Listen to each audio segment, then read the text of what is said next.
Hello friends, welcome back. तो friends, आज हमारा पार्ट 2 है Jammu and Kashmir reorganisation act का। एमसीक्यू भी आपको लास्ट में प्रैक्टिस के लिए दिए जाएंगे, तो सेशन को कंप्लीट देखें, लाइक करें और शेयर करें। चलिए आज के सेशन को स्टार्ट करते हैं। जो आज का हमारा सेशन रहेगा, तो जो Jammu and Kashmir organisation act के पार्ट थे 14, उसके हम जो पहला पार्ट में कंप्लीट डिस्कस कर चुका हूं। अब मैं बात करने वाला हूं इसके पार्ट 2 की, जो था reorganisation of the state of Jammu and Kashmir. इसी के बेस पे आपको जो कंप्लीट एमसीक्यू मिलेंगे। 14 पार्ट हैं, हम धीरे धीरे आज हम 3 तक कर देंगे कंप्लीट। उसके बाद रिमेनिंग क्लास में जो बाकी के, तो जो सेकंड और थर्ड है जो थोड़ा लॉन्ग है, बाकी तो सारे छोटे हैं। आज सेकंड और थर्ड हो जाएगा, उसके बाद तो एक दिन में हम सारे कवर कर देंगे। तो चलिए पार्ट 2 को स्टार्ट करते हैं, जो हमारा Jammu and Kashmir reorganisation act 2019 का है। ठीक है, तो चलिए इस सेशन को आगे बढ़ा देते हैं। चैनल से फर्स्ट टाइम जुड़े हो तो सब्सक्राइब करें, शेयर करें। तो चलिए फ्रेंड्स, पार्ट 2 की मैं बात करूं। जो पार्ट 2 है जिसका नाम है reorganisation of state of Jammu and Kashmir. जो जम्मू एंड कश्मीर का रीऑर्गेनाइजेशन हुआ था, डिटेल में सुनते रहिए पूरे ध्यान से। जम्मू एंड कश्मीर पार्ट आप देख सकते हो, जो अलग कलर में इधर दिया हुआ है, और लद्दाख अलग में, दोनों आपको अलग अलग दिख रहे होंगे। अब बात करूँ reorganisation of Jammu and Kashmir की, तो सबसे पहले जो भी मैंने कल बात की थी अपॉइंटमेंट डे की, जो ऑफिशियल गज़ट थी जब जम्मू एंड कश्मीर रीऑर्गेनाइज हुआ था, यानी कि 31 अक्टूबर को जो अलग हो गया था 2019 को, लेकिन 5 अगस्त को जब जे पास हुआ था तो अपॉइंटमेंट डे वहाँ पे बनाया गया था। जो अपॉइंटमेंट डे था, on and from the appointment day, और उसके बाद और उस दिन अपॉइंटमेंट डे के जो 31 अक्टूबर को हुआ था अपॉइंटमेंट डे, उसके बाद क्या जो न्यू यूनियन टेरिटरी थी, जो न्यू यूनियन टेरिटरी आपको पता होगा 7th शेड्यूल के अकॉर्डिंग 1956 में ऐड हुआ था यूनियन टेरिटरी का कॉन्सेप्ट। तो उसी के साथ जो यूनियन टेरिटरी थी, जो अपॉइंटमेंट डे के बाद और अपॉइंटमेंट डे से union territory of Jammu and Kashmir जो फॉर्म हुई थी, उसकी जितनी भी स्टेट की टेरिटरीज थी वो सारी ख़त्म कर दी गई थी और उसे यूनियन टेरिटरी बना दिया गया था।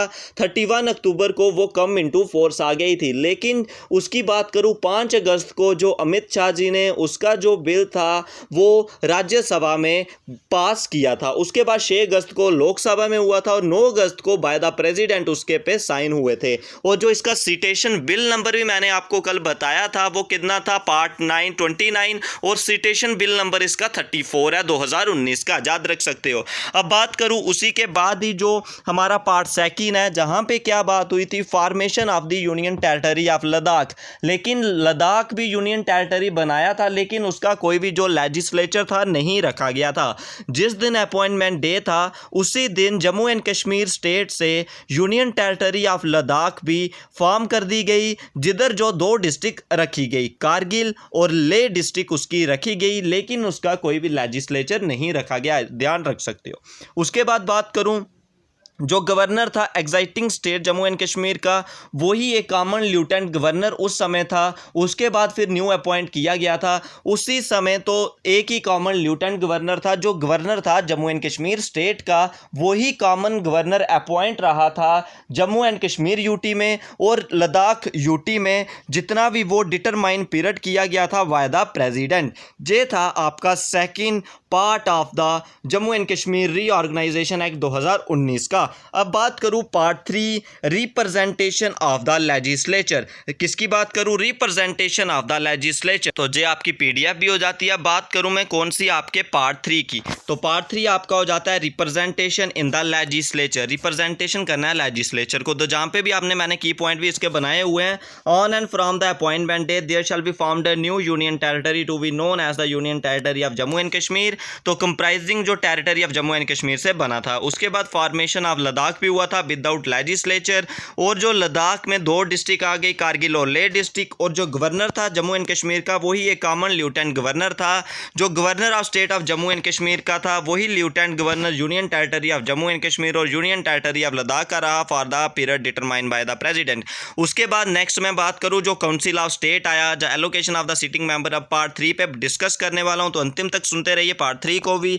तो पार्ट 3 में सबसे पहले आ जाता है फ्रेंड्स आपका काउंसिल ऑफ स्टेट्स। ठीक है, क्या आ जाता है, काउंसिल ऑफ स्टेट, और कितने जो सिटिंग मेंबर थे। अब बात करूं, जो 4 सिटिंग मेंबर थे, किसके, 4 सिटिंग मेंबर थे, ध्यान से सुनिए, 4 सिटिंग मेंबर्स थे किसके, काउंसिल ऑफ स्टेट के, जो रिप्रेजेंट कर रहे थे किसकी, जो स्टेट थी जम्मू एंड कश्मीर की, उसमें से जो भी इलेक्ट होते थे, सीट फिल करते थे, वो एलोकेट कर दी गई Jammu and Kashmir union territory को।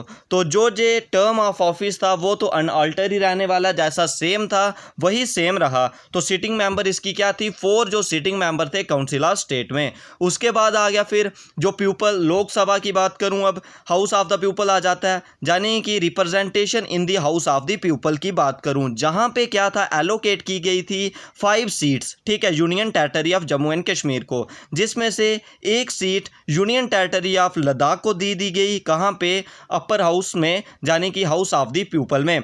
उसके बाद जो इलेक्शन कमीशन था, उन्होंने जो इलेक्शन कंडक्ट करनी थी लोकसभा की, तो यूनियन टेरिटरी ऑफ लद्दाख और यूनियन टेरिटरी ऑफ लद्दाख और कश्मीर में भी किसके द्वारा, जो कौन थे, इलेक्शन कमिश्नर थे, उन्हीं के द्वारा ही इलेक्शन कमीशन वहाँ पे होनी थी। तो जो टर्म ऑफ द ऑफिस था उनका, वो शैल रिमेन अनअल्टर ही रहना था, यही जहाँ पे बात की गई है।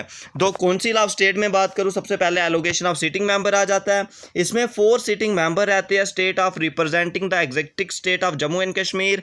तो जो भी बाकी टर्म थी शैल रिमेन अनअल्टर। चलिए अब इसके जो डिस्कस करते हैं हम इंपॉर्टेंट क्वेश्चंस। तो जे रहा फ्रेंड्स आपका फर्स्ट क्वेश्चन। तो फर्स्ट क्वेश्चन में क्या बात करी जा रही है, how many sitting member of the council of state representing the state of Jammu and Kashmir. मैंने आपसे बात की जो हमारा रिप्रेजेंटेशन था लेजिस्लेचर का, तो कितने सिटिंग मेंबर होते हैं जो काउंसिल ऑफ स्टेट को रिप्रेजेंट करते हैं, तो वो है फ्रेंड्स ऑप्शन नंबर ए, यानी कि जो 4 सिटिंग मेंबर हैं जो रिप्रेजेंट करते हैं existing state of the Jammu and Kashmir को।